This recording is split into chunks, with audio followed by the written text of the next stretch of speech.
এখন হিমন্ত বিশ্ব শৰ্মা অখিল গগৈ তালফাল লগাই থাকে, আকৌ বাহিৰত আহি দেখোন ফুচফুচ কৰি থাকে বিধানসভাত। আপুনি দেখিছে দেখোন, আপুনি দেখিছে বিধানসভাত কি কৰিব? বিধানসভা ইলেকশ্যনত চাওক, মই অখিল গগৈৰ বিৰুদ্ধে এটাহে অভিযোগ আনিছো যে খং দুখত পৰিছে মানুহ। খং দুখটো যদি হৈছে, খং এৰিব লাগিব। ভাল খং আমাৰ নিচিনা মানুহৰ লগত যদি থাকে ভাল হৈ যাব। আজিও অখিল গগৈয়ে কৈছে যে তেওঁক বোলে অসমৰ মানুহে ভাল পায়, কিন্তু মই আপোনাক কৈ থৈ গলো শিৱসাগৰত এখনতো নিজিকে। অসম মানেতো শিৱসাগৰ। শিৱসাগৰত আজি ঢিঙত গৈ পেলাই কৈছে যে অসমৰ মানুহে মোক খুব ভাল পায়। আজি মই কৈ থৈ গলো শিৱসাগৰত মই গৈ আহিছো শিৱসাগৰলৈ, মই তেওঁক সন্মান জনাই কেম্পেইনিঙো নকৰিলো। বেলেগৰ এই ভোট কি বুলি কয় প্ৰেচাৰ হৈ পেলাই ঘূৰি ফুৰিছে। শিৱসাগৰত এখনো নিজিকে। সপোন দেখাটো একো বেয়া কথা নহয়, সপোন থাকিব লাগে। আৰু সেইকাৰণে কয় যে আমাৰ ফ্ৰেন্সিছ বেকনেও কৈছে, নেজানে এইবিলাক বহুত মানে নপঢ়ে।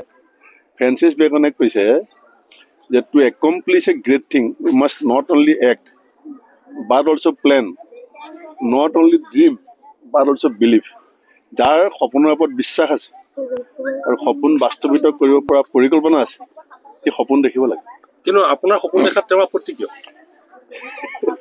অখিল গগৈয়ে চাগিলে নতুন মানুহ চাব বিচৰা নাই, এনেকুৱা হ'ব পাৰে। কাৰণ ফুচফুচ ফাচ চলি আছে, গতিকে তেওঁ বেলেগ মানুহক চাব বিচৰা নাই। তেওঁ কৈছে যে আপোনাক মুখ্যমন্ত্ৰী বা আপুনি MLA সেইকাৰণে হ'ব বিচাৰে, আপোনাক চৰকাৰী গাড়ী লাগে, তাৰ জনসাধাৰণৰ দায়িত্ব আপোনাৰ নাই। সপোনটো আমি সকলোৱে দেখিব লাগে। সপোন দেখাটোতো আৰু পাপ নহয়, সপোন নেদেখাটোৱে পাপ।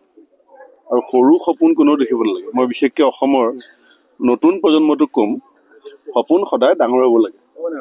আমাৰ হোমেন বৰগোহাঁয়ে এখন আত্মানুসন্ধান বুলি কিতাপ লিখিছিলে, মই ক্লাছ 9ত থাকোঁতে পঢ়িছিলোঁ। তাত কৈছে যে এটা অসম্ভৱ স্বপ্ন, এক অন্তহীন অম্বেষণ, সি জীৱনৰ একমাত্ৰ সাৰ্থকতা। জয় পৰাজয় সাফল্য ব্যৰ্থতা তুচ্ছ কথা।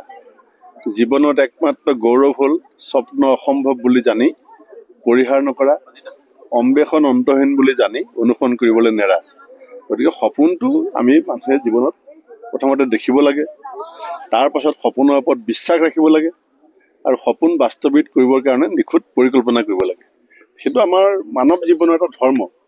মইতো আৰু এই তুলিৰাম ৰঙাৰ নিচিনা ঘৰ বনাম বুলিতো সপোন দেখা নাই 200 কোটি টকা দি, বা কাজিৰঙাত আমাৰ ৰিচৰ্ট বনাই পেলাই পীযুষ হাজৰিকাক খানা খুৱাম বুলিতো সপোন দেখা নাই। অসমীয়া জাতিক, নিজৰ দেশ মাতৃক উৎসৰ্গিত মনোভাৱেৰে সেৱা কৰাৰ এটা সপোন সৰুৰ পৰা আছে। সুযোগ পালে কৰিম, সুযোগ নাপালে যেনেকৈ কৰি আছো তেনেকৈ কৰিম। সেইটো হয়, গাড়ী বহুত সৰুতে কিনিছো মই, গাড়ী বহুত সৰুতে কিনিছো। আমাৰ ইয়াৰ আপোনালোকে চবেই জানে, মোৰ বয়সত মোৰ জিলাখনত বহুত মানুহে গাড়ী কিনা নাই। বাপেকৰ গাড়ীত চলাইছে, দেউতাকৰ গাড়ীত উঠিছে। মই মোৰ যিটো বয়সত গাড়ী কিনিছো, সেইটো বয়সত অসমৰ বহু যুৱকে গাড়ী কিনা নাই। মই সৰুৰ পৰা আত্মনিৰ্ভৰশীল হ'বৰ কাৰণে চেষ্টা কৰিছো, আৰু বহুত সৰুতে আত্মনিৰ্ভৰশীল হৈছো। সেইটো অসমৰ মুখ্যমন্ত্ৰী, মই আৰু মুখ্যমন্ত্ৰী মাৰুতি জেন, তাৰিখো আছে, বহুত আগতে কিনিছো। অখিল গগৈ প্ৰাৰ্থী দিছে, এইটো জিকিম এবাৰ। এই বুথটো মই বহুত দিনৰ পৰা ভোট দি আহিছো। এই বুথত যিদিনা মই জিকো, সেইদিনা আমি বিহপুৰীয়া সমষ্টিত জিকো। আৰু এই বুথত যিদিনা হাৰো, অসমতো হাৰো, বিহপুৰীয়াতো হাৰো।